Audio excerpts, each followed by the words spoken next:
भद्रावती तालुक्यातील माजरी पोलीस ठाण्याच्या हद्दीत वनी वरोरा जुन्या मार्गावरील राळेगाव फाट्याजवळ जुन्या वैमनस्यातून तरुणावर धारदार शस्त्राने प्राणघातक हल्ला करण्यात आला। या घटनेत धीरज घानवडे गंभीर जखमी झाला असून त्याच्यावर चंद्रपूरच्या एका खासगी रुग्णालयात उपचार सुरू आहेत। ही घटना शुक्रवारी रात्री 9 वाजेच्या सुमारास घडली। दरम्यान हल्ला करून आरोपी वेदांत हिकरे घटनास्थळावरून पसार झाला होता। या प्रकरणी आरोपी वेदांत हिकरे याला माजरी पोलिसांनी 24 तासांच्या आत अटक केली होती। त्याला रविवारी न्यायालयात हजर केले असता न्यायालयाने त्याला 2 दिवसांची पोलीस कोठडी सुनावली आहे।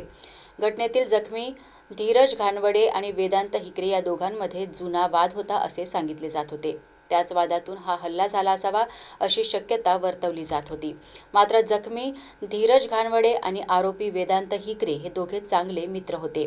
या दोघांमध्ये कोणत्या कारणाने वाद निर्माण झाला आणि प्राणघातक हल्ल्यामागील नेमके कारण काय हे पोलिसांच्या तपासातून स्पष्ट होईल। सध्या जखमी धीरज घानवडे याची प्रकृती चिंताजनक आहे।